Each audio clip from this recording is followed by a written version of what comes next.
golf morning. claps. Thank you, guys. Congratulations. I don't know what's more of a trophy, the actual one or getting to spend 2 hours with you guys. Oh, yeah. The Everybody, trophy. yeah. The trophy. There were all these players crying. This is the when they runner. lose This matches this is and the wanna booby be in prize. the show. Yeah. No, Arden Lockheim. We're so excited to have you. So glad to have you with us here today. Obviously, we're going to talk a lot of State Am. We will have Kurt Craigthorpe from Fairways Magazine on the show at the 9 o'clock segment to officially go through all this with you, Arden, and really put a bow on the women's State Am. But we want to, of course, get to know you better.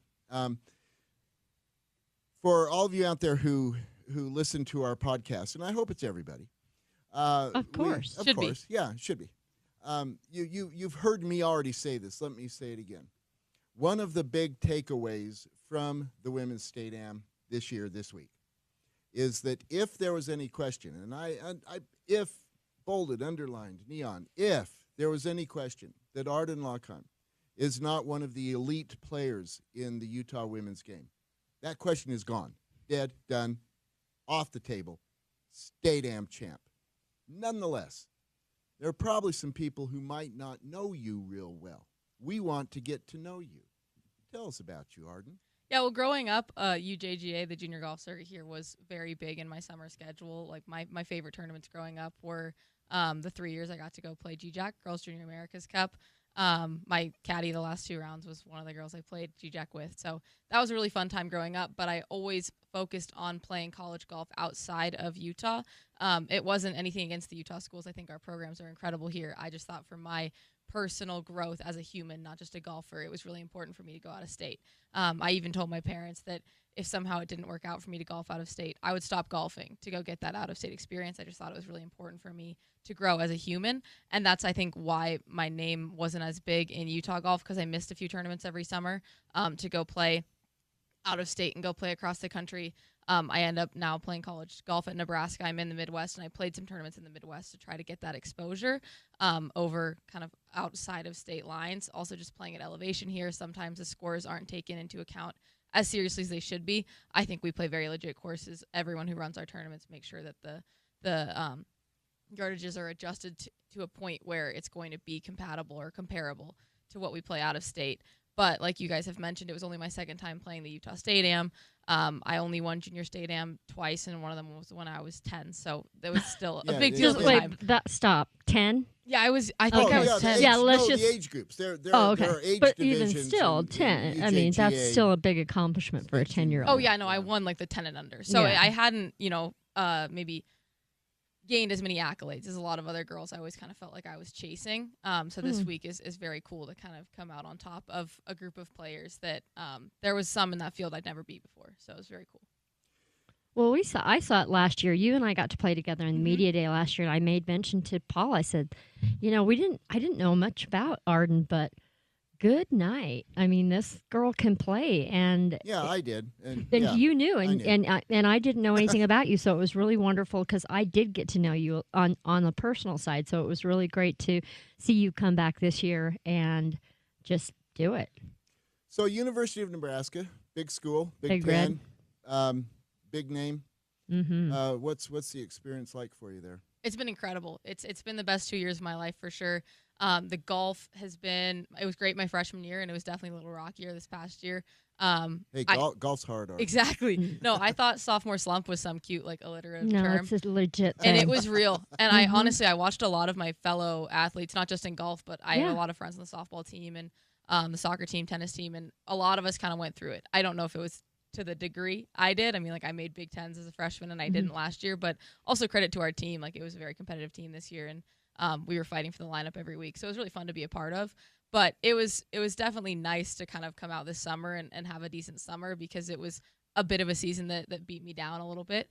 But from the non-golf side of things, too, I've made incredible friends. The athletic department is so fun to be a part of, and they support us really well. We have some of the best facilities you can find in the country, especially when it comes to like our training tables where we eat. And we have an incredible athlete cafeteria, which is catered by a brand that doesn't do any other college except for Nebraska. And our gyms and everything like that. It's a really cool kind of program to be a part of, as well as the golf side of things. And then on the school side, it's been mentioned a little bit this week, but I'm a sports media and communications major. I was going there next. Yeah, and so I get to actually call games, and because Nebraska doesn't have pro sports teams, the Huskers are treated as the pro sports team. You think in Lincoln?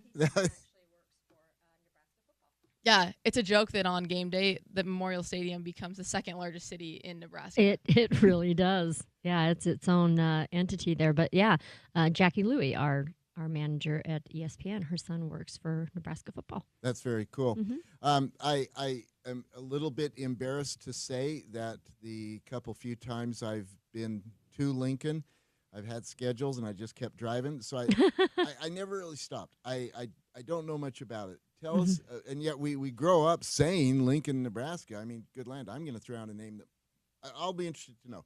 Do you know the name Johnny Rogers? I've heard it. You should. Not as much as I don't think I know it as well as I should. Okay. Heisman Trophy winner at the University of Nebraska. Anyway, I didn't know that. It's been a minute. It was like in the 70s. But anyway. A little before my time. No, yeah, Before you my were time. really young then, right? But no, but I would expect in a town like Lincoln, a name like Rogers would stick around. That it would have some longevity to it. Nonetheless, my point is, we've talked about Lincoln, Nebraska our whole lives, most of us, one way or another. There's been reason to do that, and yet I don't know much about the town. What's Lincoln like? What's it like living there? All that. Everyone talks about Nebraska nice, and it's a real phenomenon. Everyone is just so incredibly kind there. So you fit in right away because you're nice, right? Thank you. But no, it's the kind of Midwest hospitality is really incredible. And it's a really fun town to be at as a college student. I have great friends, and our little downtown area is fun. It's a school, I think our undergrad's 19,000, so it's not as big of a Big Ten school, which I like. I went to high school at Roland Hall. My graduating class was 72. So Right. getting a major big school experience, I think would have been a little bit overwhelming, but it's a really great mix for me it's a 19,000 undergrad. My college, the College of Journalism, is 1,000, 2,000. And then I have the student athlete community and my golf team. So I kind of made a mid-sized school smaller. And then being in Lincoln, it's not a huge town. The campus is very walkable. I have my spots that I like to go eat lunch or go get dinner, and our golf courses are all within 15 minutes of campus. There's 4 different ones that we can play, and if you're willing to drive 2-3 hours, you can get to some pretty incredible golf courses that are recognized nationally.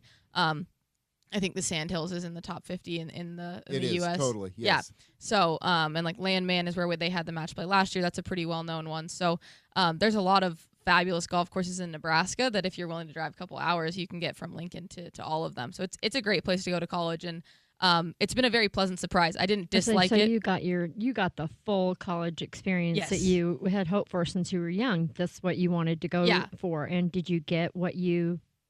Yeah, a big for? part when we sat down in high school, our college counselor said, draw the college you want and list priorities that you have. And a big one for me was there was a football stadium on campus, and I wanted to be part of a proud alumni base when I graduate. Oh, you and got that. those are 2 pretty big things in Nebraska. Those are 2 interesting things to choose to have as your college experience. The alumni is really insightful and forward-looking. It really, if so much is. Yeah, no, right now, college kid, but that won't last. No. And when you go out into the adult world, you will be the alumni. That alumni network will stand to your benefit, no question. We have seen in Jan in following college golfers and junior golfers making the transition to college. I have seen in my life just 100 times. The transition to college can be derailing. Not everybody makes it. Mm-mm. Clearly, you've managed it well, but what was it like for you? I mean, that's all the credit in the world to my parents. They set me up really well to succeed moving away, and both my parents, I talked to my mom when I left for freshman year, and I was like, are you sad? And she said, no, because I think I've done my job correctly. You seem ready to go, and that makes me really proud and happy. So that's kind of the mentality that my parents... So she pushed you out of the nest. Yeah, let you fall. I think I do think that's where the sophomore slump comes in, because what happens at first is when you go to college, you have all the support. Your mom and dad check on you every day, and your friends still do this. But in your second year, you're kind of left to your own devices in the sense that you are your support system. You have to count on yourself. So it becomes, I think, a little bit more challenging to manage that as well as your athletic commitments, and then being able to combine them together, being able to lift yourself up and motivate yourself to get to where you need to be. And that was what I thought of sometimes during your tournament is how do you, I mean, that 36 holes is a lot, and to stay in that mental focus, I mean, it has a lot to do with what you're doing at school. My freshman year, I definitely focused. It was very much a golf focus, and then make sure I'm kind of surviving well as a human and making friends and, eating and sleeping and all of that stuff. And I think sophomore year, I tried to spread my wings a little bit more, so to speak, and, make more friends and get a little more involved in my studies. And I didn't call any games on air my freshman year, and I called over 15 this past year, which was great, and I think is very important for my development in my career. But it definitely was a harder balance, and I think I struggled with that more so first semester. I think second semester there was fundamental things and things that just went wrong with my golf swing. But my first semester, I think it was just kind of a balancing act that I didn't quite master. And that's why I'm really excited to go into junior year, because I do think I have that under my belt. When I prep for games, it now doesn't take me as long because I have experience doing that. And then at the same time, I know how to efficiently golf and efficiently practice and do all those things. So I'm excited to go into my junior year believing that I can excel in both my studies and my golf, because I have a year under my belt of learning to balance that. But it definitely was an adjustment, almost a bigger adjustment sophomore year, because I took on more from a school perspective. What are your career plans? Yeah. Both your parents are, of course, are either in or have been in sports broadcasting at a very high level. You have been around this. What are your plans? I want to golf as long as possible. It's my I'm favorite I'm thing. with you there, Yeah, kid. yeah, we want that. No, we want that more. It's funny. I told my dad, I was like, I love broadcasting. It's been a really exciting thing for me to discover and be passionate about. Like I said, I've been doing it I've heard it for 20 years now, Yes, but I've been doing it for one, and I love it, and it doesn't even come close to as much as I enjoy golf. So I want to keep doing that as long as I can, but there has to be a level of improvement in my next 2 years, being realistic to make that an actual thing that could feasibly happen.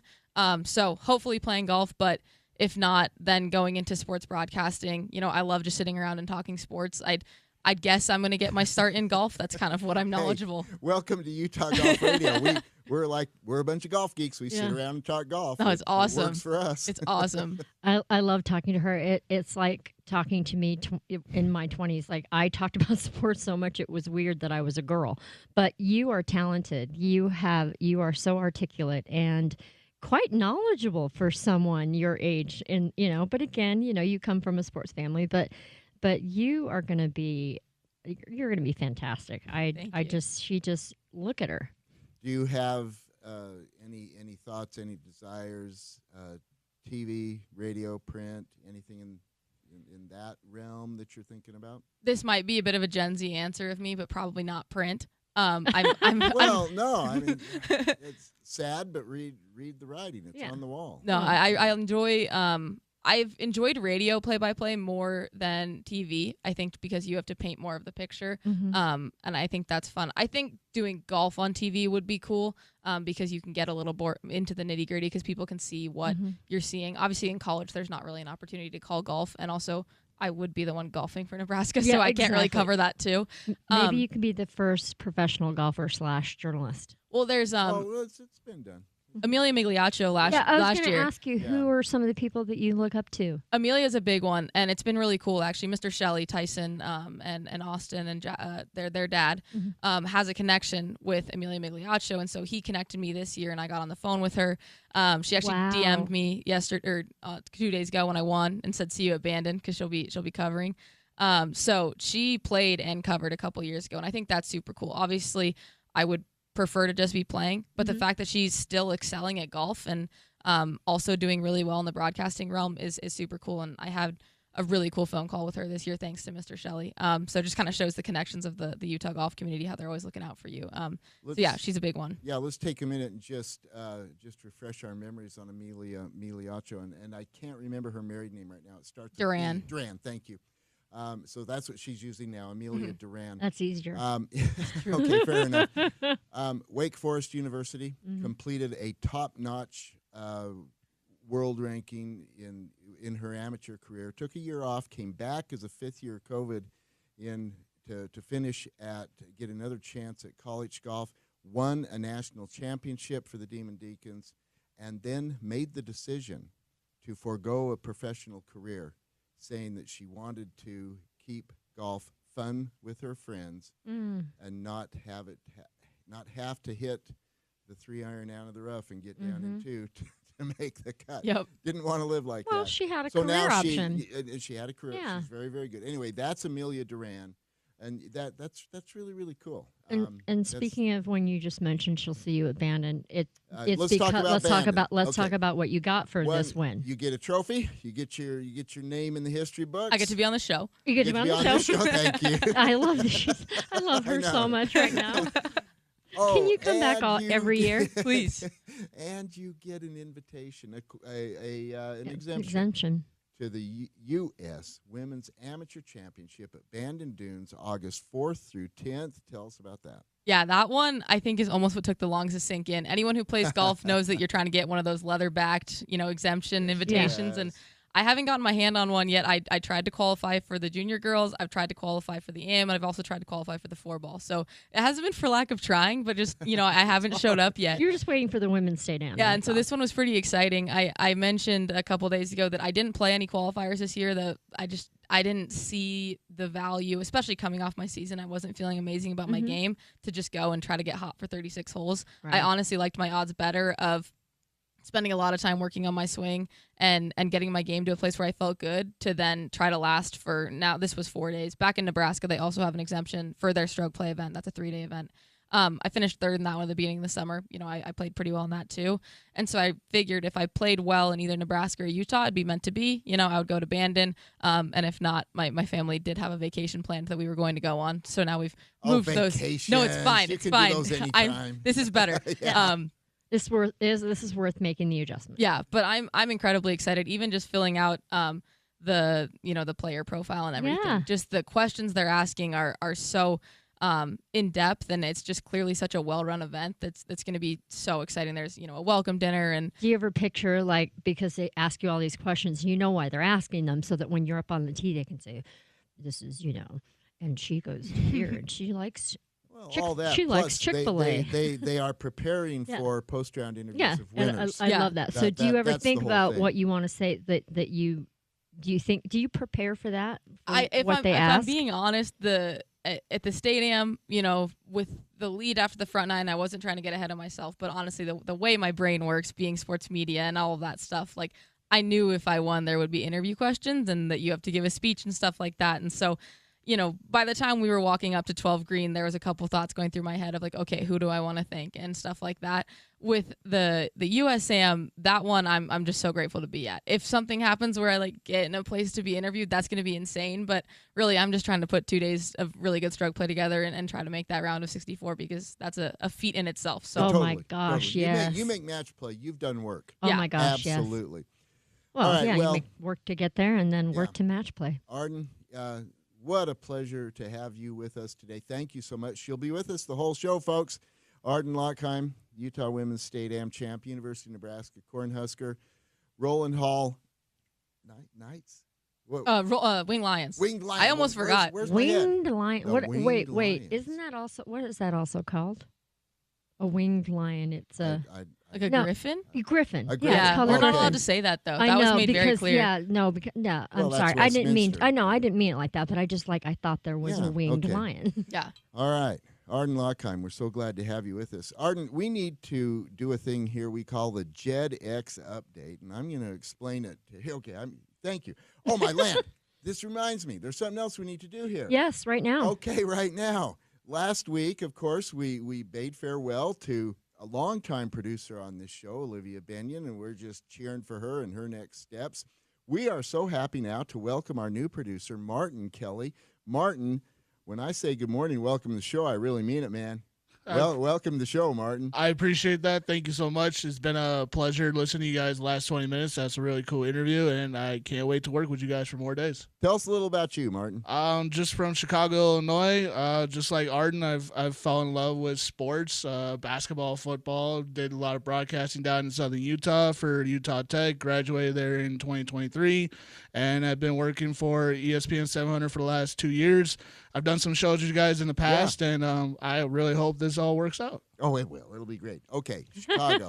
Cubs or White Sox? Oh, of course, the White Sox. I grew up on the south side of Chicago. I okay. don't root for the red, white, and blue. This is so funny to me. I don't do that. No, thanks. Okay, people have their teams, but in the two-town markets in New York, people know about the Mets. They know about the Yankees. In San Francisco, A's. Well, the A's are in Sacramento. Yeah, now. well, whatever. Okay. Back Giants, to the day. The Giants and the Dodgers. and the Dodgers, okay. Yeah, Giants and Dodgers. Okay, and then obviously the Dodgers and Anaheim. The Angels, but in Chicago, it's different. My uncle grew up in Chicago. He was South Side. He was White Sox. Yeah, it's White He Sox could- or Cubs. It is or. He could tell you shoe sizes of third-string shortstops in the 50s, and you ask him about the Cubs, and you get this blank stare on his face. You go, huh? It's such a beautiful ballpark, but it's such a tragedy that a certain different team plays in that park. So it's just how it goes. Well, Martin, we are so proud and happy to have you with us on this show. Thank you so much. Of course, thank Okay, you. now, before we play the Jet X intro music, I'm going to tell Arden about the Jet X update. This is a backdoor fantasy game we play here on Utah Golf Radio. It's our own thing, where we are identifying the 3 players who will barely keep their PGA Tour cards. We're talking about the Bubble Boys, not the top players. That's easy. Everybody does that. We're doing the Bubble Boys. And so you get a point for every position they finish, up to and including number 100. Jan, what do they get for 101 and beyond? Zippity doo dah. Nothing, not a nil, Nothing. no points. So that is the game. That's the drill, trying to identify those players who will barely make the top 100. Arden, next year, You're in. we want you to be We'll playing. call with you. us, Put me in, okay? Coach. Put me in. I'll put you in. Will I'll call you. All right, let's have our Jet X intro here.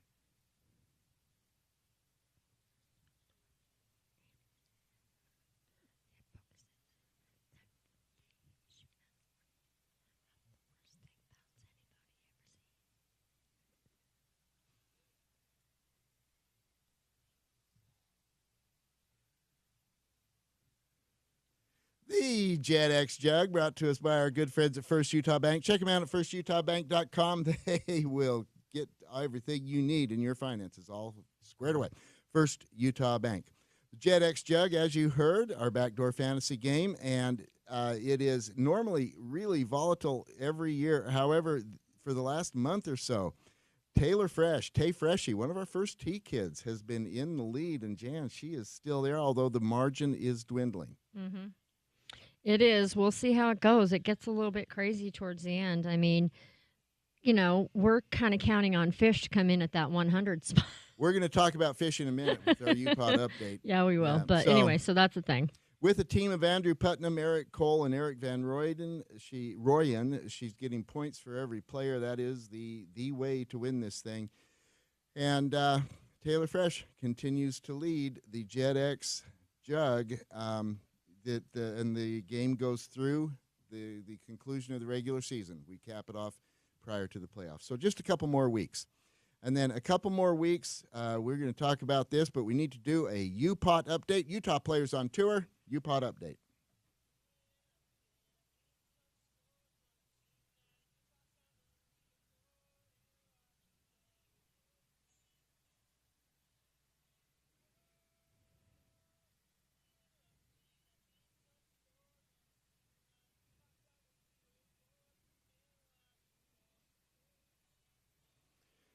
The UPOT update brought to us by our good friends at Scott Golf. This Utah product, these clubs are so sweet. Check them out at scottgolf.com.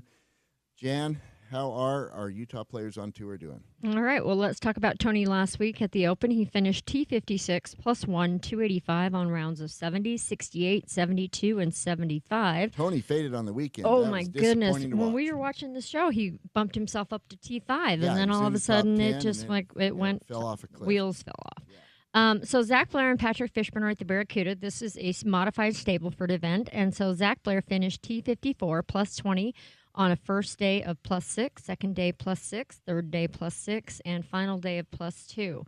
Patrick Fishburne, gosh, he was killing it. Yeah, he had a rough Sunday. He did. My goodness. He finished T52 plus 21 on a first day round of plus 8, plus 8, plus 11. -6. Ouch, okay, Now, that hurt. as with the modified Stableford, we discussed last week that the point you lose points for bogey, or is it double bogey or Oh, no both, bogey, both, bogey, both. but double bogey and further, and so Yeah. he ended up with a negative number, and so that really does hurt Fish. But this week the boys are at the 3M Open, and this is a little confusing. Tony missed the cut at a plus four. tournament and course he's won on before. He's won this one. He has. He finished plus 4, 146 on a round of 69, and then 77. So I'll just finish that one off. And so he's finished, or his FedEx number is projected 59 to 61. Zach Blair is also at the 3M. He is T44 -6, 136 on a round of 64 and 72. Fish, T24 -8, 134 on a round of 66 and 68. Go ahead. Yeah, and then his FedEx number, he is projected 104 to 105, which he's only got, 2 weeks 2 left? weeks left. Let's talk about this for a Yeah. minute. The magic number is 100, of Yeah. course. That's why we use it in the Jet X. Can you give us 100. variables? Well, the thing is, at this point, I mean, look at what's happening here. He's in the top 25. He'd have to get a through the top weekend. 10. Need a top 10. It's Yeah. that simple. Yeah, He needs a top 10 this week. Yeah. Might need another one next next week. At this point in the season, there's enough points accumulated that you can't bump that standing without making a lot of points. So We this got to keep our really we got to matters. keep our fingers crossed He's and right- hope that he can pull He's this right. off. He's so. right there, Yep. there on the edge. It He really is. matters. All right. Okay, last week at the price cutter, Daniel Summerhays finished T54 -10, 278 on rounds of 66, 69, 72, and 71. Connor Howe finished T67 -7, 281, 67, 70, 71, and 73. Peter Quest was killing it. Then he kind of just got a little crazy there. And then he finished T7, 281 on rounds of 70, 65, 72, and 74. Unfortunately, Preston did miss the cut. This week he sits at the NV5 Invitational at T22, -10, 132 on rounds of 64 and 68. That, of course, is on the Corn Ferry Tour. We're going to be talking more about that on the other side when we come back after a break. Yep. We want to send some love to the Zions Bank Player of the Week, and that's going to be easy to do. Zions Bank Player of the Week, Arden Lockheim. Enough said. Thank you I very mean, much. well, when you win a stadium, you get to be the player of the get to week. be You get the the player cover. of the You get week. the cover of fairways. You get to be on Utah Golf Radio. So, like all this stuff. Yeah, Zions Bank Player of the Week, presented by Fairways Magazine, Arden Lockheim. We want to make a quick note. Talons Cove Am, second round, final round being played today. Devin Tovey leads by 1 over David Lockheim. We will have a podcast report on that later this weekend. And in the Colorado Open, whole bunch of Utah players, aspiring pros over in the Colorado Open. Let's just pause for a moment. Cole Ponich goes into the weekend in the 72-hole stroke play event, T11. He's in shouting distance. And then Zakai Brown, our friend from Colorado, who is a former Utah Open champion, he threw down a little 62 yesterday to move into the top 3. Nice. All right. We got to take a break. So when we come back on the other side, we're going to talk about the Corn Ferry Tour players. You need to keep your eye on when the Corn Ferry comes to town here next week. You are listening to Utah Golf Radio, powered by T-Box on the Rocky Mountain Golf Network.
Yeah. We are back, coming to you from the downtown studios of ESPN 700, getting you inside the ropes on all things golf in Utah, in partnership with Utah's leading golf organizations, the Utah Golf Association, the Utah Section PGA, Fairways Media, the Utah Golf Foundation, the Utah Golf Course Superintendents Association, the Utah Junior Golf Association, and First Tee Utah. This first hour of the show is presented by Salt Lake City Golf at slcgolf.com or the Salt Lake City Golf app. Check them out wherever you get your apps or on their website. Make tee times at any of the great Salt Lake City golf courses, slcgolf.com. And we are powered, as always, by T-Box, tbx.golf, with a new facility in Salt Lake County in Riverton, run by Kelton Hirsch, Carly Hirsch, good friends of the show and great leaders in the Utah golf community. Clubs, coaching, community. Clubs, coaching, and community. T-Box, they've figured out the whole golfer experience. Check them out. Okay, folks, next week, okay, it's coming up. It's right here. It's on our doorstep. The Corn Ferry Tour is coming to town. It will, well, up the road. It's coming to Utah. They'll be playing the Ogden Golf and Country Club in the Utah Championship, presented by Zions Bank and Intermountain Health. And this tournament's been played in Utah for a long old time, from back in the Ben Hogan Tour days, then the Web.com days. Wasn't it a Nike tour? Oh, and Nike was in there as well. Yes, thank you. Anyway, this has been around a long time. There have been great champions of this, including a couple of major champions. John Daly, Zach Johnson, both have won here. This is a really cool event. These players, let there be no mistake, they are so stupid good. You got to go watch these guys play golf, and I plead with you, take your kids. Let the kids soak in the image of watching some of the best players in the world play golf. They'll be at the Ogden Country Club. Tickets are available, utahchampionship.com. Kids 12 and under get in free. That's easy to do the math on. You got to go play this. You got to go see this. You got to go see these guys play. It is so good. And now we're going to tell you who to watch, because there are some great players here. Now, the top 20 in their point system at the end of the year, which is coming up here pretty soon, the top 20 get a PGA Tour card. And that's how Zach Blair got his card. It's how Tony Finau got his card. It's how Patrick Fishburne got his card. Top 20 will get PGA Tour cards, and we're going to tell you who to keep an eye on. Arden, let's start with you. Who has your attention? It might not have to do with the PGA Tour card, but coming from being a junior golfer in Utah, have to look out for my fellow junior golfers. Kihei Akina is back in the field. Yes. It's his second time playing this tournament. He has experience at the golf course. I love Kihei's game. I think he's super pure, and I have to shout out one of my fellow junior golfers that I grew up playing with. So always makes me excited to see kind of my friends, people I grew up with in the field, and I'm excited to see what Kihei does in his second time playing this tournament. And last year, keep in mind, he showed that he has a Corn Ferry game. He not only made the cut, he finished right around the top 25. I can't remember the exact number, but Kihei was fine. Yeah. He played right there with him, and he was in high school then. Back then, he's completed high school, on his way to Brigham Young now. But I appreciate you shouting out Kihei. Kihei is in on a sponsor's exemption. Same with I didn't see that. Oh yeah, same. I didn't know that. Peter Quest. I saw Peter. Connor Howe also getting sponsor exemptions into this event. But love that you start with Kihei. Go watch Kihei, folks. You will see, as Arden says, a pure swing. So good. Who else, Arden? Another guy you have to keep an eye on, Johnny Kiefer. He's second in points right now, projected to be first after this week. He joined the Corn Ferry Tour this year. He turned pro last year. He already has a Corn Ferry win, and he also lost in a playoff. So he's trending well. Austin Smotherman is not in the field, and he is currently leading the standings. He's already secured his PGA Tour card. So I would keep an eye out. Johnny Kiefer, he is the points leader and likely the favorite going into this week. Absolutely. And one thing I want to point out about Johnny Kiefer, in the official world golf rankings, he's a top 100 player. He's 86th in the OWGR. There are a lot of players on the PGA Tour, on the DP World Tour, who are not in the top 100 of the OWGR. Johnny Kiefer is. Cool stuff. And you compare him to a lot of the other players on the Corn Ferry Tour. They all have, upwards of 80, 90 starts, and this guy's only been playing it for a year. So he's had a hot start. He's already played in the PGA Championship, so has major experience. And I'd likely see him getting a card at the end of this year. I agree. No question. All right. Do you have more for us? Neil Shipley, also low-hanging fruit. You're taking my I took fave. Neil. Hey, I took Neil. I can't. I love me some Neil Shipley. I All I'm had to. saying, I don't follow Corn Ferry heavily. I don't I'm more either. of a PGA person, Okay. so an LPGA. So as I looked through, based on seeing names and recognizing people, you got to go with the top 3, and then my hometown kid. So Neil Shipley, I think he's a great guy. They've done a lot of press coverage on him kind of since he popped off at the Masters last year, and he just seems like a very average guy who happens to be very good at golf. Well, he's- yeah, I mean, that's he's a had- good way to say it. He's yeah. been on the Corn Ferry Tour for this is his first year. He already has 5 top 10 finishes and 3 top 5 finishes in his first year. That's playing some golf. First of all, he's really good. Yeah. So good. Really good. I mean, He- how can you not look at him? Well, yeah, exactly. You have to pay attention to Neil Shipley simply based on the nums. Mm-hmm. But There's also the aspect that if you are low am at the Masters and the U.S. And Open, the US a Open. moment is likely not going to be too big for you. So I Right, think right, coming down the stretch, he'll probably be able exactly. to close. he was paired with Tiger. in the Masters at Augusta freaking Mhm. National, for crying out loud. And he beats Tiger on that Sunday 18. And that's so cool, so cool. But look, Neil Shipley is a good follow. And I mean, if you're out there walking around the golf course, follow him. I mean, social media, follow him. Neil Shipley is an interesting guy. Arden, I think you expressed it well. He's kind of like a regular guy who happens to be really good at golf. But Neil Shipley, one of my favorite players in the game. I think he's terrific. Played at Ohio State, did real well in college as well. And Jan, he's on your list as well. Give us a couple from your list, Jan. Yep. I'm like Arden. I don't really pay too much attention to the Corn Ferry Tour, but there are names that are recognizable and that you pay attention to. So I'm going to give you a couple. Yeah. Taylor Montgomery is. We have a little local tie to him, and the reason I picked him is because he has since 2020 made 15 top 10s. He's made 10 top 5s, and he's made 40 of 63 cuts, which I think is really good for him as a whole. And I noticed that he's slowly been he's in the mix. We mention him only because he's an honorary UPOT, but I noticed that we have mentioned him several times this year. We have. We do it only when he Honorary- does yeah, great things. Sure. Honorary UPOT. He's from Vegas. His father is the GM at Shadow Creek.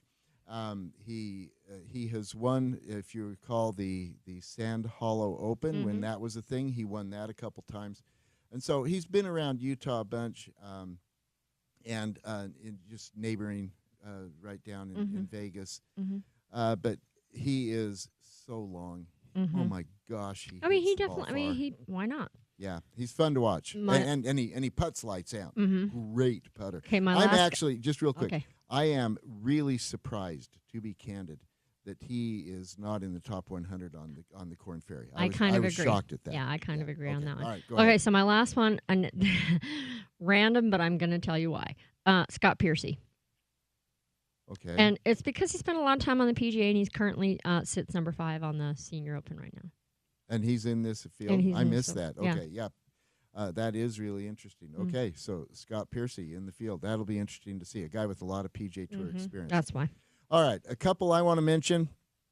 Of course, Preston Summerhays will be in the field. Preston has Corn Ferry Tour status, does. which he earned by finishing 7th in the PGA Tour U, coming out of his college career at Arizona State. Excuse me. And so Preston played his way onto the Corn Ferry through his college, through his superb college play. He's got full status. He'll be in the field.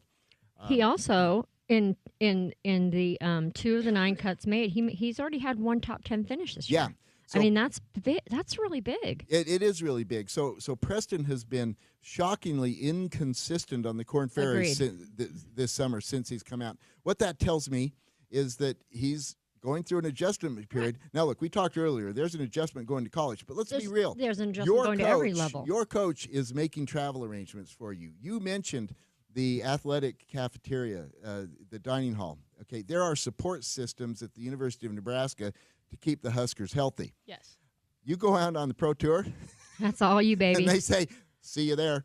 Oh, you see, if you're there, we'll see you. We'll see. Yeah. And so you want to get on a plane, you got to do that. You want to rent a car, you got to do that. Oh, a place to stay, you want to eat. Okay, all these things you've got to take care of that.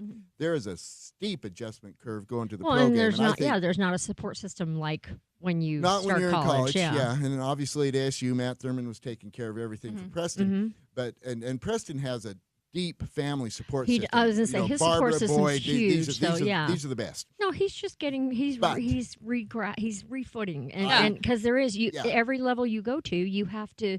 There's a change. And this one is learning hard. curve. I think that's what we're seeing from Preston. I've watched 3 of my teammates now go either to. I have one on the a Japanese tour, one on LET Access, and one on Epson. And watching them adjust from college to that level it's an adjustment period for sure. And I think it's steeper than going to college. It's a new playbook. Yes. Yeah, it totally is. And you're right.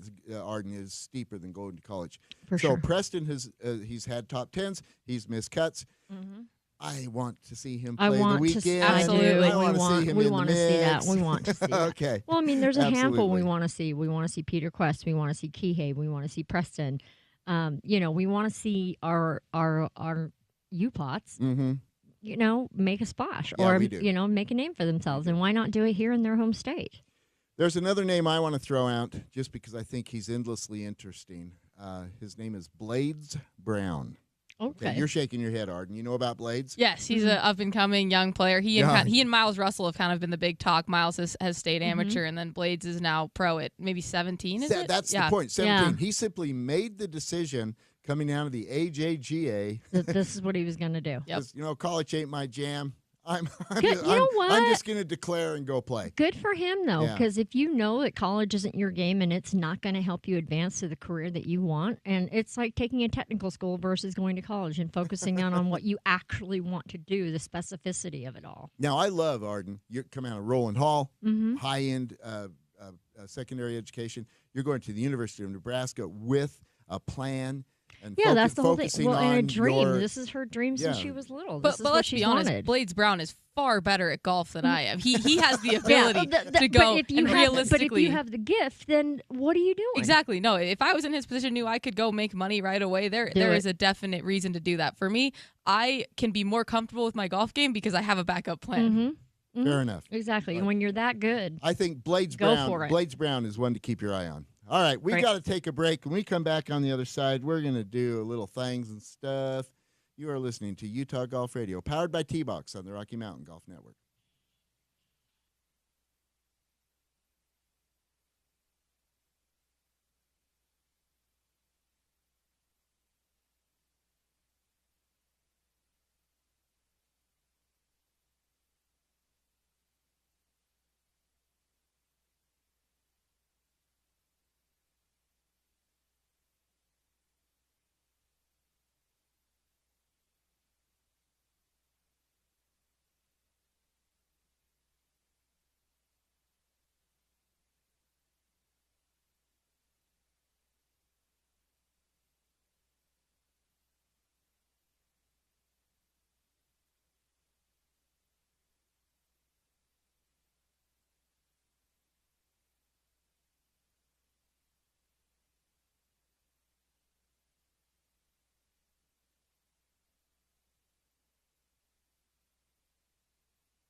things and stuff. Brought to us by Uinta Golf. We're talking about some things, some stuff you need here on Utah Golf Radio, getting you inside the ropes on all things golf in Utah. In partnership with Utah's leading golf organizations, the Utah Golf Association, the Utah Section, PGA, Fairways Media, the Utah Golf Foundation, the Utah Golf Course Superintendents Association, the Utah Junior Golf Association, and First Tee Utah. We are here with women's State Am champion Arden Lockheim. Psyched to be here. It's been a blast already. I love it. I'm so glad. I just want to hang out with her all the time now. Let's we'll go Let's do golfing. It. Okay, let's do it. We can do How long are you that. here for? I leave tonight for Oh. Nebraska. Never mind. I'm playing. We're doing the match play version of the Nebraska match play. It's the exact same schedule. Starts on Monday, Oh so my we're getting right back gosh. in the saddle. Where are you playing today? No, No, you're I'm going gonna with friends. I'm gonna go to Bonneville, play Oh, hit a that's couple right. balls, but Okay. yeah, it'll be Nice. short. I'm playing Rose Park and I have 2 open spots. We'll Okay. talk. What Okay, time? Let's talk. talk. Okay, that's great. Paul, you interested? Yeah, No. not today. No. Brooke and I are going to go up into the mountains, do a little hikey stuff. This last some week romance? was busy. You gonna have some romance? This is a family show here. I know, but romance can just be holding your wife's hand and hiking. Okay, so we were busy this week. We Yeah, had we were lots busy. of stuff. Yeah. Yes. So there are lots of things going on. We are trying to get Cy Bickmore on the phone here. But we can talk about stuff Let's- that you went to. let's Let's talk talk about about stuff Let's that talk you about went to. Arden's bag. What you got in your bag, Arden? I'm playing. I have a bit of a mixed bag. For the first time, I have TaylorMades in. My most recent club fitting set was moving from Callaway to TaylorMade, so I've got the P790s. Oh, Okay, a lot of really good players are gaming the Using those. 7. Yeah, Yeah. I jumped straight to irons. I guess I'm playing P790 irons. Go to the wedges. I've got the Callaway Opus wedges, and then the putter is a Odyssey 2-ball. I was working with 2 putters for 2 weeks coming into this tournament. Only 2?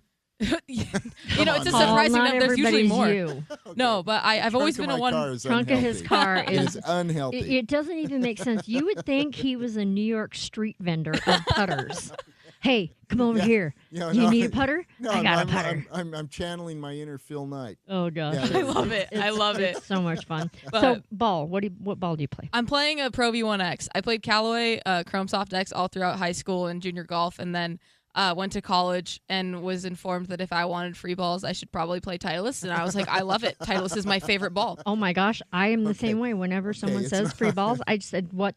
That is my favorite It's ball." I don't amazing. even know other balls except for that ball. There are a lot of really good balls on the market. But you're if- you're a Titleist guy. You're If- stuck to if it. I look at that ball and it doesn't look back at me with the Say Titleist Titleist. logo, T? I just No, I love it. And then top of the bag, back to Callaway. I have Paradigm, Woods, Hybrids, and Driver. Let's talk about your driving play. Your driver play this week at the State Am was spot on, beautiful. Thank you.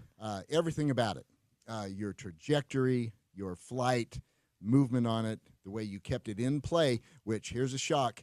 Is not always done at Wasatch Mountain. No, Plus, I admire there were times when you left the big dog in the I bag. saw that a couple And times. There, Yeah, Wasatch, there are places to do that. and it benefited her every time. Absolutely. Mhm. Yeah. In your driver swing, you are very aggressive. You have incorporated some of the left foot elevation and move back motion that Kyle Berkshire is he's perfected. Mhm. You've incorporated some of that into your driver swing, and you're working now with George Genkus. Talk to us about that. Yeah, the driver has been, if you watched me in junior golf, my mom would let you know that it was stressful. So she always likes to say that. She's like, yeah, it's just scary to watch you off the tee. I was like, thank you, Mom. But this week was definitely, that was the thing that jumped out to me. I really missed one drive. I went in the hazard left on 11 in a bit of a bad hole that I really gave away in the final. But that was really the only bad drive of the weekend. The swing has just become more compact and less based on timing. I can just set my hands and then turn through, and that makes it a lot easier to control the face, and you don't get that crazy spin out of anywhere. So it's a lot more repeatable, and this week was especially good. I knew that I had a really, really good chance to win if I showed up on Thursday and the driver stayed hot. That was kind of Saw the him only again. thing I was nervous about. But it stayed solid. So I'm really excited about how that week went, and kind of how my driver swing stayed. It's funny you mentioned the moving back to the right because it's actually something I try to limit. I do too much of it. So I try to stay more center, but I still naturally move back a little. I have to use my legs a lot to generate power. I'm only 5 feet tall. That's so the one thing I noticed about you, and I'm wondering if you can teach me your use of ground force. I mean, Well, that's what I'm talking about. Both of her Yeah. feet almost come up off Oh the no, ground. they totally Yeah, do. and fully jump. Totally do. I need to learn how to do. I've done it once or twice in my life on accident, but I need to know how to do it on purpose. This might be bad news for you. I've never thought about it. Really? Like it's It just naturally just happened. natural? I ski raced growing up, which is a very ground up Yeah, sport, yeah. and I think that kind of just translated But into yeah, my golf I swing. noticed that your ground force and your feet just naturally come up in a perfect like tilt position. It's just fantastic. So, no, this is purposeful, Jan, and it is something that Arden is doing exceptionally well. Yeah, I and haven't it makes seen her. it. Oh, it's Everywhere. But no, it's I mean, everywhere. I haven't seen it like in a tournament up close. Like I've just never. But I haven't watched Arden play an entire tournament. Oh, So okay. I know it happens all the time. I get it, but I'm just saying I haven't. I Going- liked watching hers. I did too. Going back to the men's stadium, the stadium at Logan Country Club, on number 10, when they put the tee onto the green, the practice green, it gave it an additional 20 yards, changed the angle on the tee ball on number 10. It was really an interesting thing to do. I was talking with Tom Davidson, the GM, about the potential damage to the green, and he made a really funny but insightful comment when he said, "Yeah, but they're weightless at impact." Arden, you are nodding your head. That's what you're doing. I mean, if you look at Bowen too, he's got I a was gonna pretty say Bowen similar has move, that too. and his follow through is one of the fastest I've seen on Yeah, of totally. anyone I've played with. He really rips it. So yeah, I think it's a kind of a movement in the younger generation of golfers that you're definitely seeing happen. And even you look at like Michael Lasasso right now, he's playing in the 3M. He just won the national championship for the men, and he's got a really interesting swing, similar to Tony's, almost of a short backswing, and then really using the ground like Preston as well. And I think it's a, like I said, a new movement on tour that's definitely, when done right, useful. But I also found out that your hands need to be in the right place, or else you're going to get some strain on the back, and the body might hurt a little bit. That is so true. So let's review your bag, because all this stuff is available at Uinta Golf. Starting at the top of the bag, you with your driver, you said the Elite? Yeah, no, Paradigm. Paradigm, Yeah, pardon me. Paradigm Okay. driver, woods, and hybrids. Then I have the Those piece, are Callaway products. Yes, They're Callaway. available at Uinta. Okay. Callaway. Then, And then P790 irons. I have a 5 down to a 9. My pitching wedge is also an iron shape, not a wedge back. And then for my wedges, I have the Callaway Opus all the way down to the putter, which is an Odyssey 2-ball 10. I also have the Odyssey double wide mallet, which I love as well. Just didn't have in the bag this week. check out all this stuff at Uinta Golf. You can go on their website, worldwidegolfshops.com. Uinta has shops throughout the state, Riverdale up by Ogden, Sugar House, Sandy, Orem, and in St. George. Check them out at Uinta Golf. All this stuff, you can make your bag be just like Arden's, and then, you might play as well as her, or not. Or not. Or not. It's all the equipment. Yeah, that's what it is. All right. We got to take a break. When we come back on the other side, we will have Kurt Craigthorpe from Fairways Magazine. We will do Put a Bow on the women's state am that was. You are listening to Utah Golf Radio, powered by T-Box on the Rocky Mountain Golf Network.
coming to you live today from the beautiful downtown studios of ESPN 700, getting you inside the ropes on all things golf in Utah in partnership with Utah's leading golf organizations, the Utah Golf Association, the Utah Section PGA, Fairways Media, the Utah Golf Foundation, the Utah Golf Course Superintendents Association, the Utah Junior Golf Association, and First Tee Utah.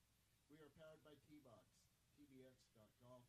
Check them out at any of their facilities in northern Utah, now in the Salt Lake Valley, down in St. George, for the whole golfer experience with clubs, community, and coaching at T-Box. This second hour of the show is presented by Mountainland Power Equipment. Check them out at mountainlandpowerequipment.com for all of your power equipment needs. We know you've got summer projects you're still working on, and you need the right power equipment to do those things. Mountainland Power Equipment is the place to make that happen. We want to put a bow on the women's State Am. We are sitting here with State Am champion Arden Lockheim, Roland Hall, University of Nebraska, and State Am champ. Arden, it's such a pleasure to have you with us here today. Thank you for joining us. You've had 3 days now to wear these words. State Am champ. What does it feel like? It's pretty crazy. I really didn't come into the week expecting it to happen. I was aware that my game was good enough for it to happen, but it's match play. It's such a toss-up. Anything can happen. And when you're in the same field as Kelsey Chug in a match play tournament, it's hard to envision yourself walking away with the trophy. But no, I'm really proud. It's the biggest win of my career thus far, and it's super exciting and really motivating to know that I'm working on the right things and I'm moving in the right direction. And it's fun to put my name on the list of Utah golfers who can be recognized. I'm proud to be a part of this Utah golf community, and now kind of not only being a member of it, but also someone that's maybe a little more recognizable in it is really cool. Were you relieved you didn't have to go through Kelsey? Yeah, I mean, I was so happy to not have to face her for 36 holes. Yeah. I just think my game is good enough to beat her, but I was pleased that I got to walk away 3-1. Yeah. If I was 3 up and we made the turn, I'm not sure I would have been comfortable. So it was really exciting, and having Berlin Long on the bag for that match and the championship match was huge. And we were talking about it over the break that she just kept me so comfortable. And I think it was big in the Kate match because I was nervous and just there was a lot of kind of anxiety there. But in the Kelsey match as well, she kind of helped me believe that I could actually win. Yeah. And when I was up, or when I was losing, she was like, it's just one, we're still in this. And when I was up, she made me believe that I deserved to be up, which when you come off losing to Kelsey 5-4 or 6-5, whatever I lost last year, it's hard to truly believe that, you have that. So, well, and Berlin has the experience. She was a finalist last year. Or no, actually, you're right. Oak Ridge, it was Allie Mulhall last year. Yes, Kelsey.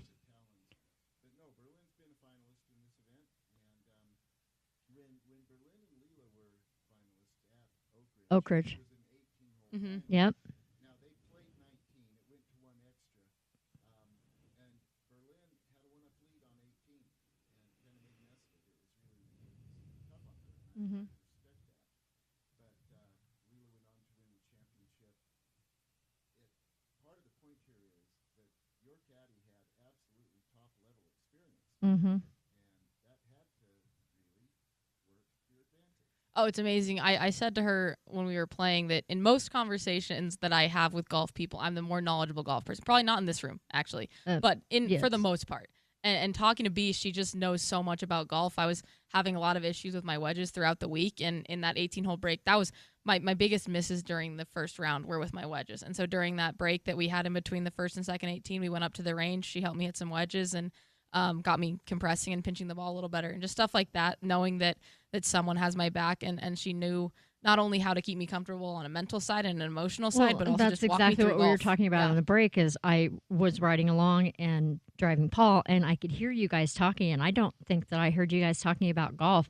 You were talking about watching a TV series or something, but I loved what it was doing for you. It was really making you calm and very relaxed and playing, and you played good golf that way. And so I think that really, I think that would help me, but I'm not a professional. No, this win made me really. I knew how amazing the Utah golf community was. It's They are. you know, you go to college and you hear about toxic experiences, and mine was anything but that. They're No. some of my closest friends, and I would consider, you know, Berlin and Aiden and all of them who I got to play with, not just golf friends, but just my friends. Your friends. And you know, the support that I've gotten over the past couple of days of people texting congratulations, and you know, it was cool that me and Kate both play UJGA, so Jeff Thurman was out Yeah. there watching the match, and it was incredible. Yeah, Berlin and I weren't really chatting about golf. We were definitely talking about Love Island and how our years went Love and stuff Island. like that. That's You know, what you were talking she about. was up. Love Island. I was We wondering talked what about it a series lot. you were Yep. talking about. Like so and so's doing something, and Yep. she's never gonna make it. Oh yeah, so there was What a is lot of going on there? non-golf talk, but it was good. I loved It was it. good. Well, hey, if that's what helps you win, then that's what helps you win. But it was sure fun to watch. Yeah. Talk about your path to the finals. Yes. You go in as the number 7 seed, so rock solid stroke play qualifier.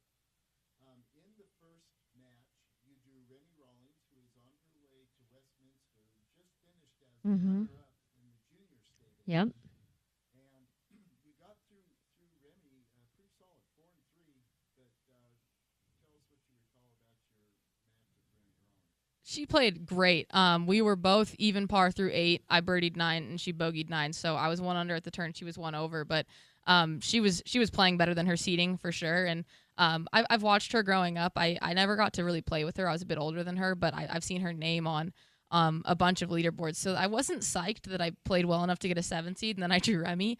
But I guess I also could have gotten Kate. She was right by that number 2, so I should be thankful. But yeah, anyone you play in this tournament is going to be a very strong player.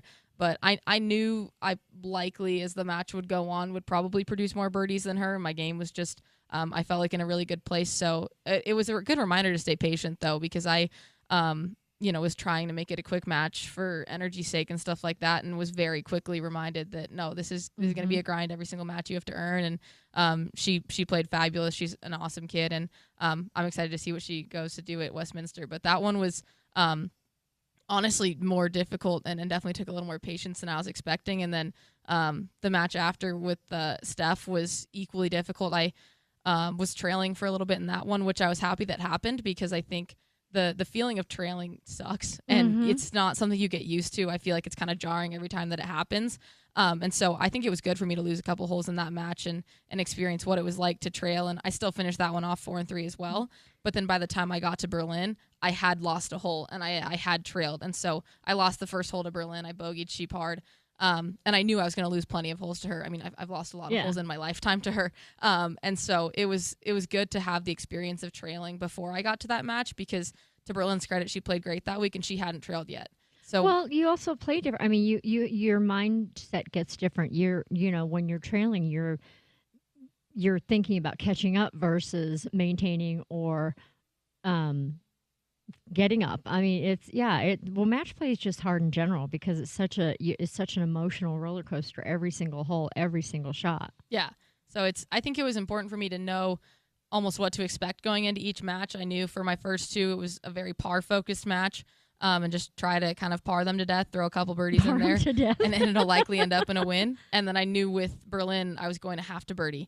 And it took less, I think, than I was expecting, and also probably Berlin. I think she would tell you she didn't have her best stuff. She was coming off of a trip and was definitely tired. And I don't think I got a totally fresh Berlin. I think it would have been a longer match and a much tighter match had I got Berlin playing at her best, because she's an incredible golfer. Yeah, she is.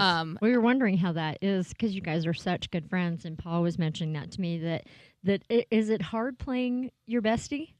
The part I thought was hard was concessions. Is I don't really feel that bad not giving putts to people that I'm not close with. Like, No. you're kind of a jerk, but it's okay. No. But I didn't give her one that was like probably 2-3 feet, but it had some break in it, and I felt a little iffy on that one. But it's the nature of the game. Berlin knows that's how it goes, and clearly our friendship was all right because she hopped on the bag afterwards. So I think that's tremendous. That right there says a lot. Yeah, valid point. I don't want to skip over your match with Steph Belknap. Mm-mm. Steph is a very interesting story. This is Stephanie Brockbank. Which she's won this, correct? Mhm. Mm-hmm. Okay. She's won it back to back. It's a Brockbank What? thing. They both Bruce Brockbank and Steph Brockbank Belknap have won the state am back to back.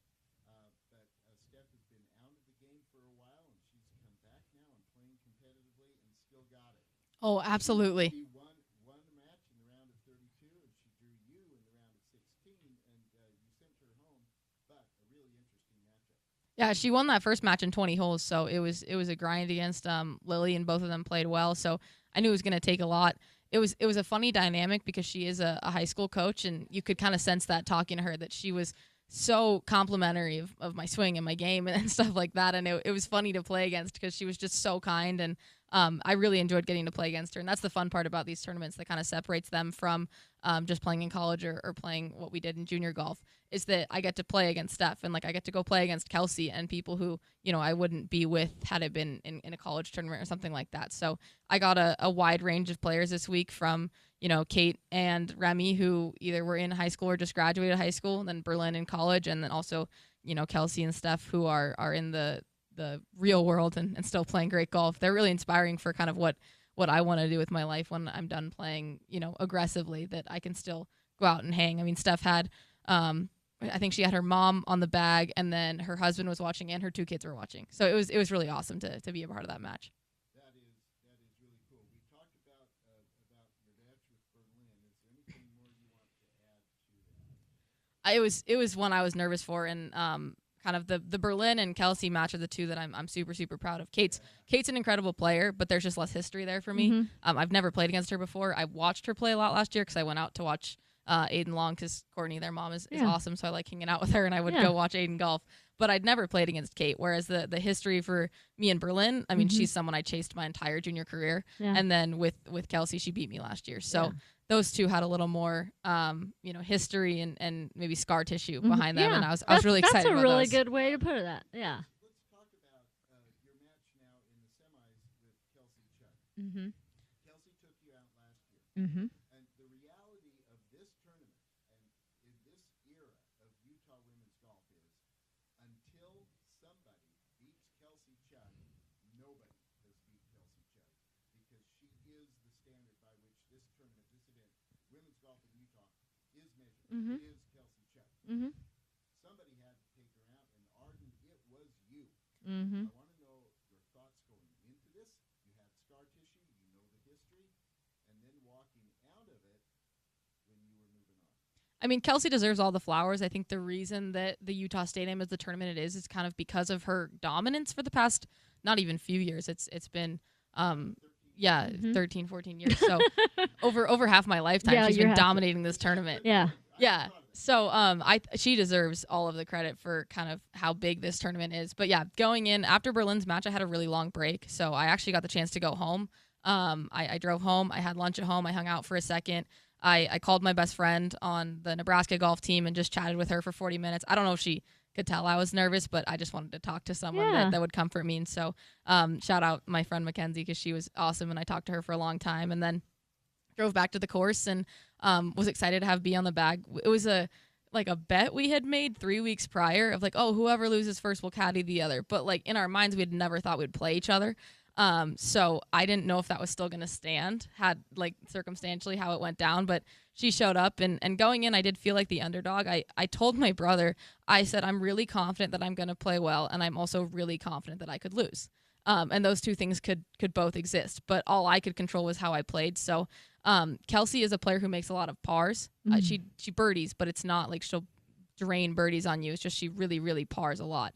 And so I'd been making a lot of birdies that week. I think I'd been under par for every round except for my qualifying round. They hadn't all finished. They all ended on 15, but I had been under par going into that one. So I felt good about my ability to birdie, but I missed a 4-footer on the first hole for birdie, and it's crazy playing Kelsey. It felt like that was going to matter.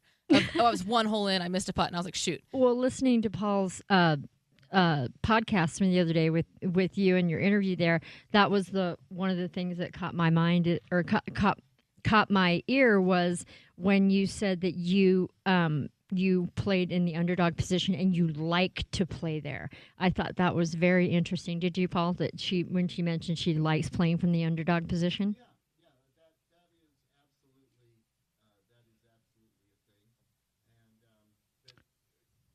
And I admire so much, A, that you beat her. You are only the 8th person in the history. I saw that. That's crazy. It's crazy. 8. I know, right? Over 13 years. And then also, you are the first person to win the next match after beating Kelsey. Mm-hmm. because beating Kelsey sucks life out of Yep. you. It takes everything you've got. Have you got the stats on if you beat Kelsey, if you win after beating Kelsey? Nobody has. Until our Grace beat her in the finals her year. You're in the finals. And then, and part of the thing is that the nature of the tournament with the way the format is and the schedule is, unless you beat her in either the finals, as Grace Summerhays did, or unless you beat her in the semis, you've got to turn right around and go again. And so that when Jane Olsen beat Kelsey up at Jeremy 3 years ago, Jane said, I was done. And then she had Grace. Okay, and for your parting gift, you get Grace Summerhays. Yeah. always say that about Kelsey. And for that win, you get Kelsey. Yeah. Yeah, right. No, I benefited greatly from the fact that I got to go home and sleep. And, I went home and I stretched and had a good dinner and all of that great stuff. And, I sound like a broken record, but truly having both my parents there, my dad was there on the second day. My mom actually went to LA to celebrate my grandpa's birthday and then booked an earlier flight to come back for the championship match. So she showed up on like hole 10 or 11. And if anyone saw me, like my face lit up having her there. My brother came, which was super cool. So having that support system next to me, and then also, like I said, broken record, but Berlin. I wasn't doing it alone. I had someone to lean on, someone to take my mind off of things, and also just from a caddying perspective, she was phenomenal, and she gave me great reads and gave me great lines and everything like that. So that's definitely not something I could have won alone. The fact that I got to go home was huge, have that night's sleep, but also just that I really didn't ever feel like it was a solo journey, that I was beating Kelsey and then going on to play again by myself. There was a lot of support behind me, and I got a lot of texts the night before the match as well of kind of wishing me good luck and stuff like that. So it feels little, I think, when you're sending those things, but receiving that kind of support meant the world. And so I had a lot of people behind me. Yeah, that is really cool. You move on to the final match against Kate Walker. She is young, high school, just finished her junior year in high school. She's a rising senior at Crimson Cliffs in St. George, the same high school that gives us Lincoln Markham and Boston Bracken. Real strong program there. Kate is a terrific player, but you dominated this match. Now, she jumped out to an early lead. She was 1 up through 4, but then through the end of the front 9 of the first 18 of the scheduled 36-hole final and the first few holes of the back 9 of the first 18, you put the hammer down and really opened up a lead that never would be touched again. No, Kate's a phenomenal player. If anyone was out there watching her, the sound that the ball makes coming off her club and the height that she launches it at is something that I'm working towards. I'm trying to get more height on my ball. So I envy a lot of parts of her game, and she's not even graduated high school yet. She's going to be a senior, already committed. So I'm really excited to go see kind of what her college career looks like, because I said to her after the round, it wasn't like, oh, you're going to be a great player. You're a phenomenal player already, but your ceiling is so incredibly high. She is. She's got a longer lever than me. But yeah, our distance off the tee was comparable, but the height she hits it at is a lot higher than me. But yeah, I mean, she drained probably a 30-footer on 2. She was farther out than me, and that was definitely a little surprising. But it wasn't unexpected. She was going to go make putts. I know that's how she plays, and my putter was really, really shaky to start. I don't think I'd been over par, maybe 1 over par on the front 9 for any of my other matches, and I think I was 2 over for that first match. It was definitely the worst 9 holes I played of the tournament, and I think that was nerves. But we got it under control. I finally made a birdie on 11, I believe, or maybe 10, something like that. I hadn't made a birdie the entire front 9, which was different than the other matches. But we got in a good groove, and then I'd never played a match where I took a break in between, so that was honestly kind of weird. I didn't love it because I had just made a good save on 17, and then a long birdie putt on 18. So I had it kind of working in my favor, and I felt like they're not the motivation, but kind of the momentum left me a little bit. But it was nice because I got to go to the range, have that little session with Berlin. I talked to my parents, which was fun, and then immediately came out and won, I believe, holes 1 and 2. So that was a good way to start the back. That moved you at the break. You had a 6-up lead after number 2. You had an 8-up. Number 2 of the second 18. You had an 8-up lead. Was there a refreshment, and I mean a physical refreshment for you during that break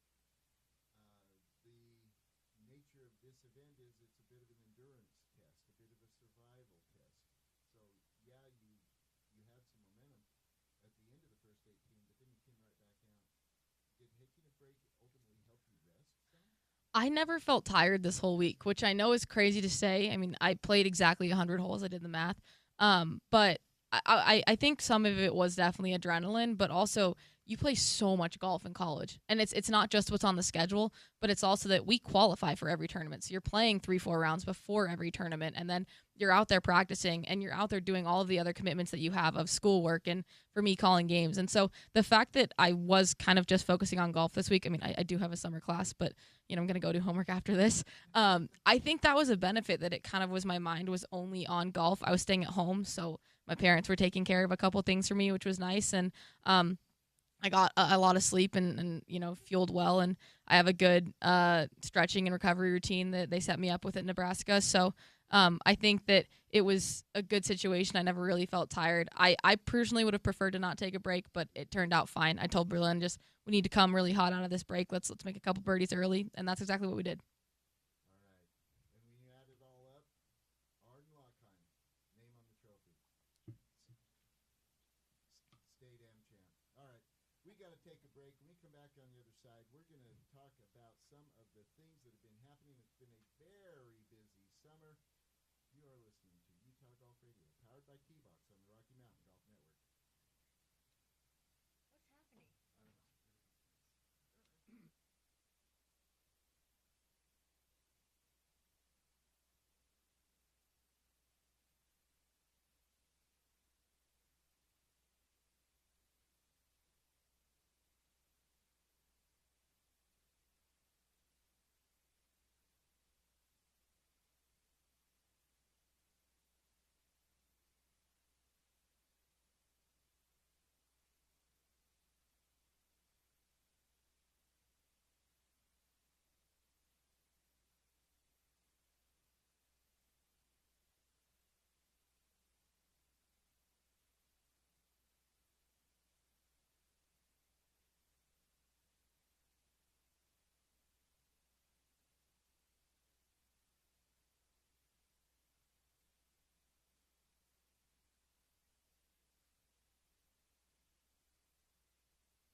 Coming at you from the beautiful downtown studios of ESPN 700, getting you inside the ropes on all things golf in Utah in partnership with Utah's leading golf organizations, the Utah Golf Association, the Utah Section PGA, Fairways Media, the Utah Golf Foundation, the Utah Golf Course Superintendents Association, the Utah Junior Golf Association, and First Tee Utah.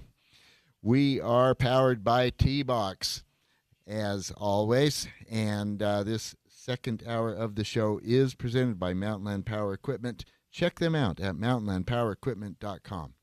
We have been talking a lot about the Women's State Am, as darn well we should. It is the big news of the week, and we are so privileged and grateful and just plain enjoying it to be sitting here with the champ, Arden Lockheim herself. Arden. It's been a blast. Best hour and a half of my week so far. All right. Well, I have to say, I mean, Paul, Okay, I pardon, enjoy pardon, you, Paul. No, just a minute. Arden, you had some really good hour and a halves earlier this week. Yeah, you No, did. that's true. Can we pause for just a minute and think about the trophy presentation ceremony, or maybe the moment when you closed it out? It might have been this might be my second best hour. and a Okay. half. Okay. I All right, we'll feel take that. better We'll now. take that. I feel better Yeah. now.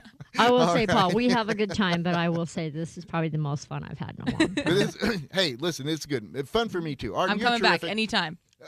Be Don't- careful what you careful. say, kid, 'Cause because he'll I hold will you take to you it. up on that. Have you Listen, on the phone?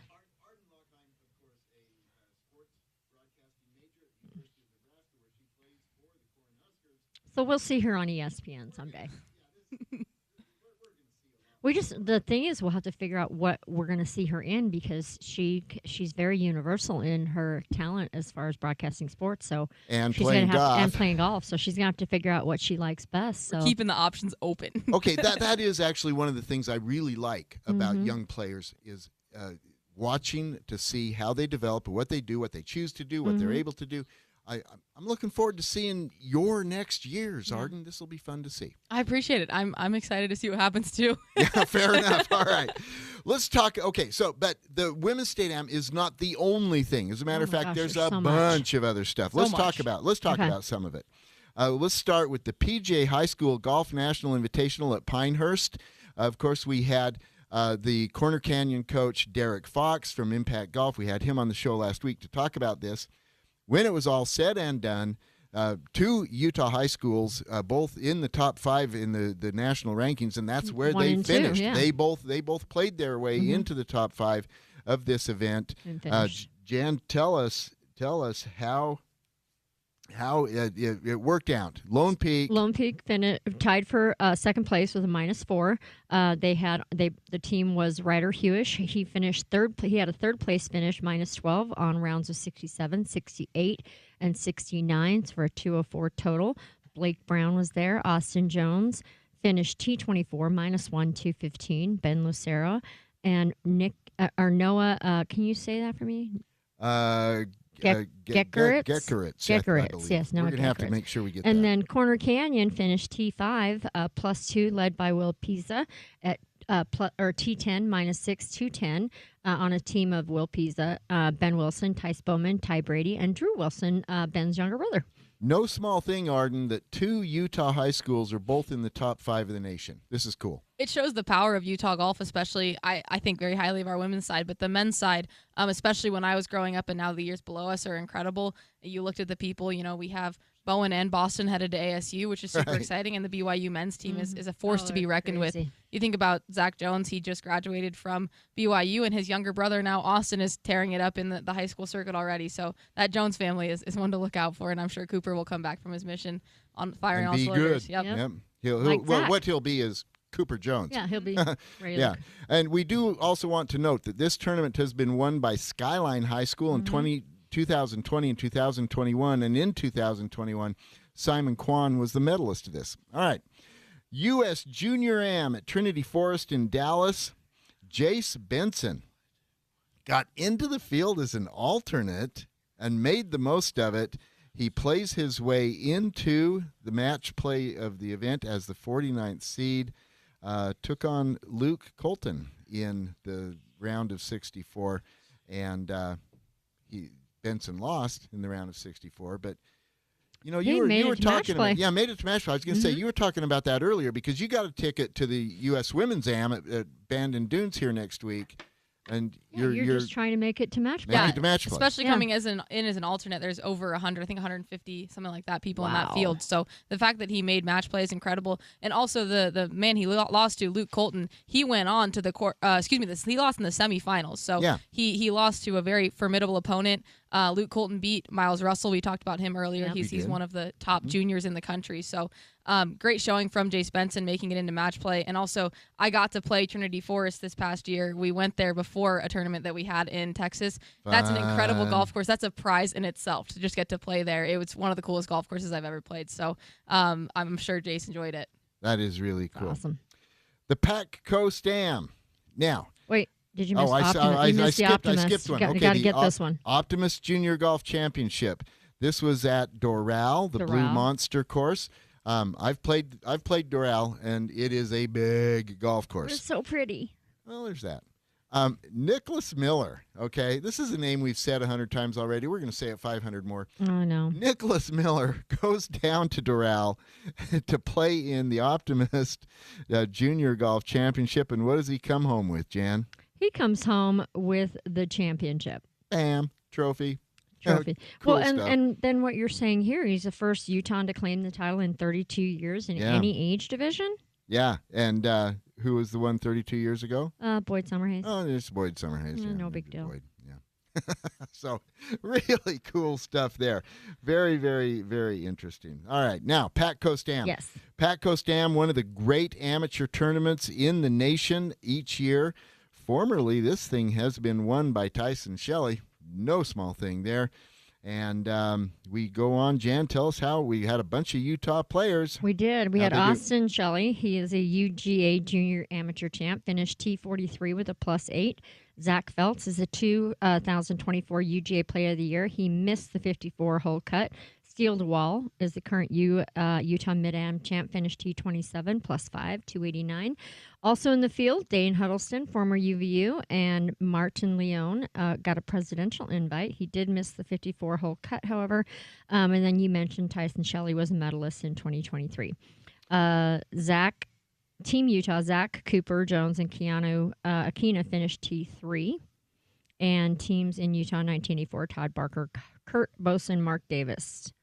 That is going back. That's going way back. Team Utah won it in 1984, but names we still know, of Yeah. course. Todd Barker. Pac Coast Am, Arden. This is one you hear about growing up. This is one that matters year after year. No, it's so cool to see Tyson have that success, and then obviously Zach, Cooper, and Keanu. It's incredible to see. We talked about the Joneses, and now then you look at the Shelleys as well. Yeah, Austin, and then the Mosses. yeah, and then the Mosses. Bowen won with Jackson on the bag this week, so That was cool. it's super cool to see almost it's not generations, they're all in the same generation, but the siblings of Utah golf and how kind of that power has continued. So Austin Yeah, we doing a great noticed that job. when there's the golfer, there's not just one. We instantly ask, does he have an older or younger brother? Because Well- it seems like that is a trajectory for when one golfer in the family starts, it sends that all the way downhill. I feel Yeah. like golf is so communal that if you have someone to go practice with and play with, Well, and I think that it makes you it have more a fun. you have a built-in golf buddy when you have all Mhm. these brothers. I Over mean, on the Nebraska team, there's a family called the Teals, and 4 of them have now played for Nebraska. There's one younger girl still coming up, and even on my team right now, we have 2 sisters. So it's common, I feel like, to have those familial Yeah. ties. I like your use of the word communal. Mhm. I think community matters, Mm-hmm. and absolutely golf creates and sustains communities. Look, you can't. It's different than some other sports when you're kind of in each other's face and then the whistle blows and it's over. Mhm. In between shots, that is to say, in the middle of play, the nature of the game of golf is that you're walking along talking about Love Island. Yeah, exactly. And Berlin and I would have been talking about that if we were just playing a normal tournament Regular too, game, not yeah. even her caddying me. So, no, it's incredible, kind of the friendships and the relationships you can build from it as well. And that is, I will just say a little digression here for a moment. I was talking with Arden Long, Berlin's younger sister. Aiden. I'm looking It's straight okay. at you you. and We've said gotten Arden. that a Yeah. lot, actually. Looking straight at you. You said and my Aiden. brain said Arden. Okay. Aiden Long up at the Women's State Am. Yep. She is on her way to Brigham Young. She'll be a freshman at BYU this fall. And we ended up talking about what is my biggest takeaway from my years of playing college golf at Boise State University nearly 40 years ago now, okay? So at this point, I have only a foggy recollection of the tournaments. A shot here and there, a hole here and there, a couple of finishes, but no. And I'll tell you what's bright, neon in my mind is the relationships, the friendships with my teammates. We still stay in touch. It still matters. And so when you talk about the community of golf, and the communal nature of this sport, Arden, I think you are hitting it right at its very core and its most important element. I think if you look at my experience the past 4 years in this week going on, I've played GJAC 3 times, and then I played State Am last year, and then State Am, that's 5 years. I spent those first 2, it was me, Berlin, Aiden, and Sunbin So. And that was our GJAC team for 2 years. I couldn't tell you what we shot at those tournaments. I couldn't tell you how I played. But I remember I committed to Nebraska on one of those GJAC trips. We went out with Kay and Jeff, and we got crumble afterwards. And it's one of my fondest memories. And It's just incredible. It was fun for me and Berlin to get to be together this week, too, because it was really coming full circle of us playing GJAC together, 4 or 5 years ago, and then, playing alongside each other, playing a match, and then her caddying me. It's the perfect example of the golf community. I love that. All right. Speaking of GJAC, the Girls Junior America's Cup, a team coached by Corrine Larson and Abby Porter. How did they do, Jan? Well, they finished in 11th place. The team was Navy Hubs, who just won the junior the Junior State Am. Junior State Am. Yeah. And Sadie Wagner, Whitney Johnson, Kaylee Westfall. And the highest finisher was Navy Hubs with the top 30 finish. And 11th place for the team. 11th Very place good. for the team, yes. You've been on this team, and you've talked a little bit about this event. Tell us more about your experience there.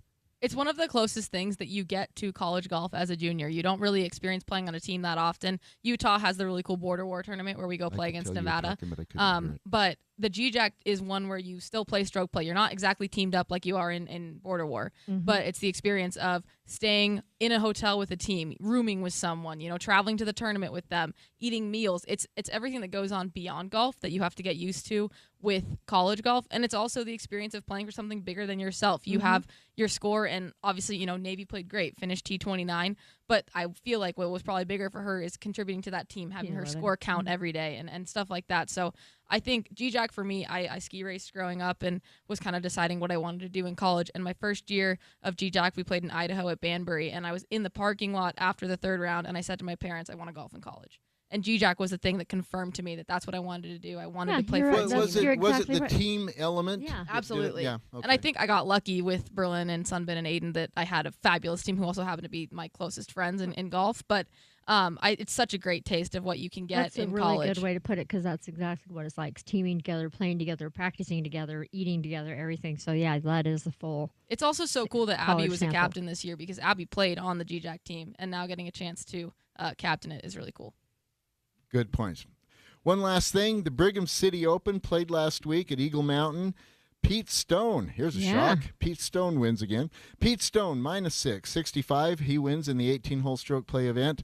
The women's flight was won by Haley Sturgeon. Shocker. Another not shock. not shock. I like that's a new word. Not shock. Another not shock. Not shock. And the senior flight, a tie between Dustin Volk and Matt Baird for the Brigham City Open. All right, so there you go. That's a little bit up-to-date stuff on what's been happening in the game lately. It is championship season.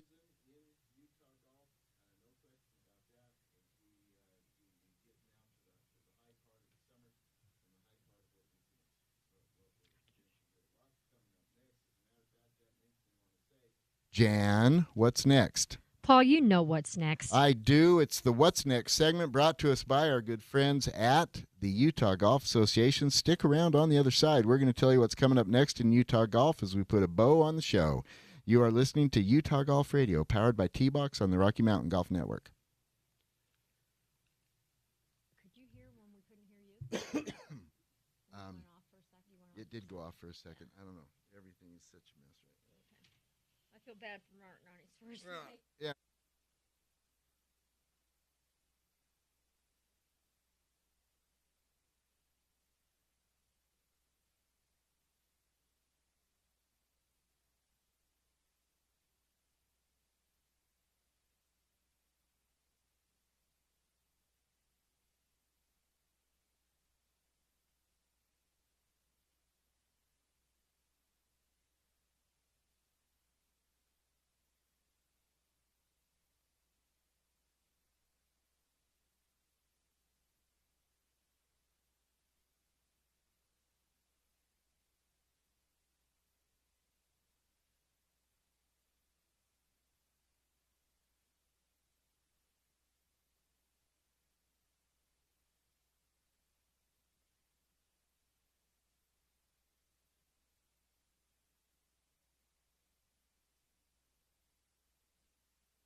Yeah. Utah Golf Radio putting a wrap on a fun show here with Arden Lockheim, newly minted Utah Women's State Am champ.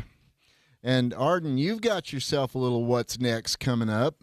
I do. New addition to the schedule. I get to go to Bandon. I'm very excited about it. I was kind of excited. I wanted to play the country club here in Salt Lake for the Utah Women's Open, but Yeah. Bandon's okay. Okay. I'll take it. I like that. Oh, That's your that's your You'll backup take the U.S. plan. Women's Am at Bandon. I'm Yeah. okay with that. I'll Okay. take Country it. club's your backup plan. No, I'm very Okay, excited. Country club's your backup. Yeah, that's good. Look, that is so cool. Have you played Bandon before? Yeah, I was I gonna have ask not. if you played. My best friend at school has played it. She went there on like a vacation and Oh, yeah, has it's a not Mecca stopped talking experience. about it. Sure. Yeah. So But do you I wonder went. if maybe it's better that you haven't played it in the sense that you don't have any you won't have any things to get in your way, like, oh, this hole did this to me. No, I think that's definitely part of it. It was nice this week at Wasatch that I didn't really have any blow up holes because there Yeah. was never when I walked up and was like, oh well, last time I came here. So Yeah. I'm playing 2 practice rounds. I've got a local caddy for the first 2. I don't know my caddy situation yet, but I'm definitely gonna have a Paul's local caddy. available. Yeah, he'll pull up. Yeah, really. He's not kidding. He I'll totally be is there. available. Yeah, so I've got a local caddy for the first 2, so hopefully they'll be helpful because from what I've heard, it's pretty linksy and you got to Yeah. play the slopes correctly and stuff Yeah. like that. But I'm crazy excited. The fact that I get to play and also the USGA covers so much of it in terms of like you can go play 2 practice rounds and then go play the tournament and it's not insanely expensive is so cool. So Yeah. I'm incredibly excited and it's going to be fun for.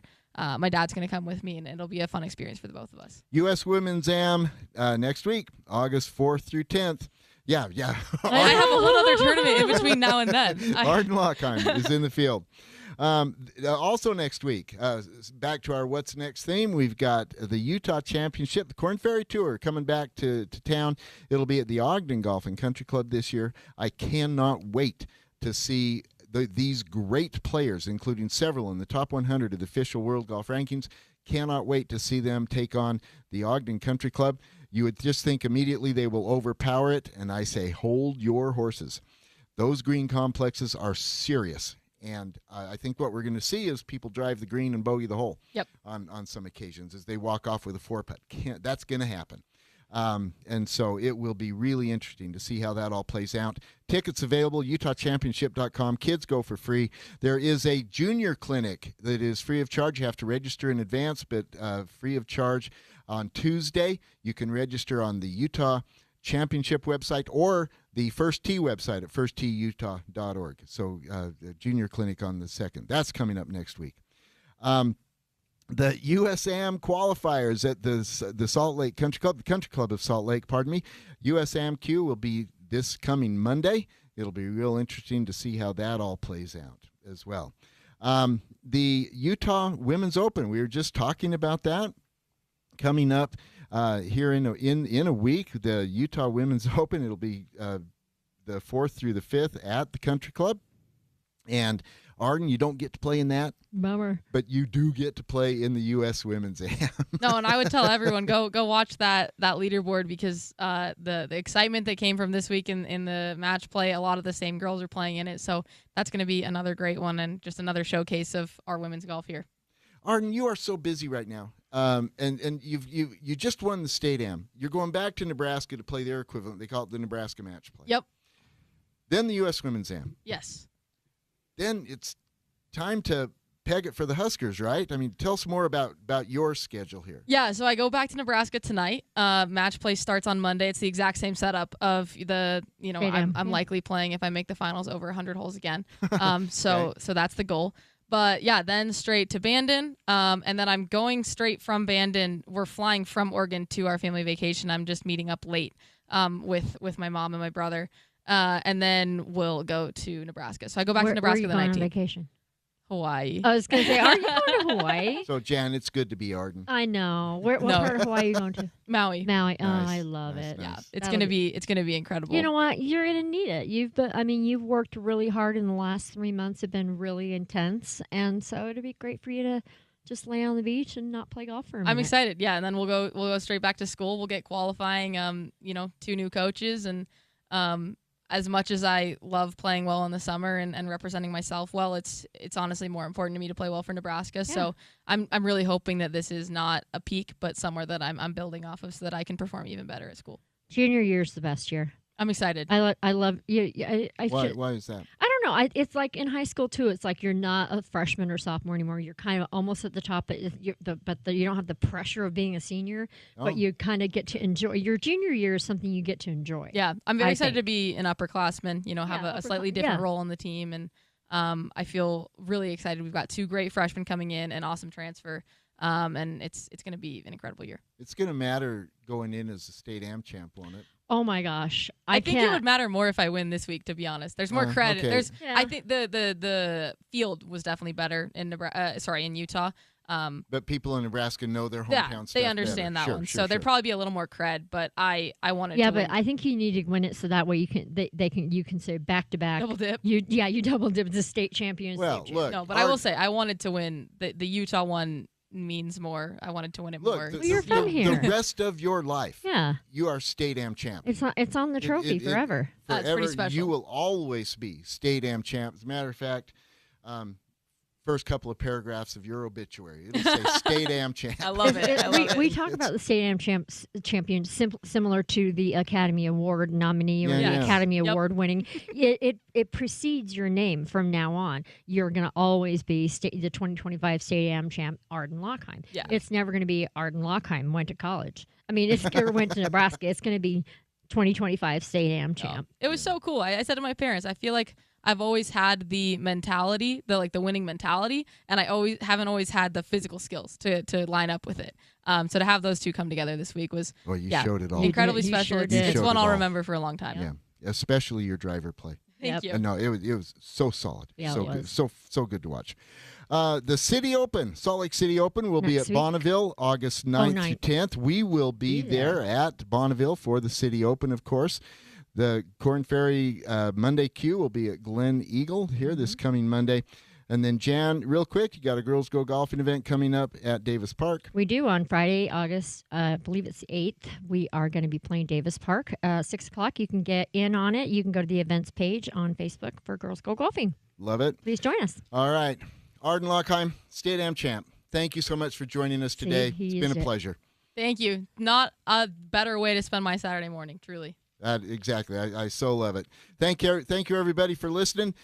We so appreciate you being a part of the show. This is Paul Pugmire saying, don't jab it like Jan. Jan Brownstein says to chug it, don't pug it. That is good advice always. Please replace your divots, fix your ball marks, and do not spit sunflower seeds on the You green. disgusting person. You are listening to Utah Golf Radio, powered by T-Box on the Rocky Mountain Golf Network.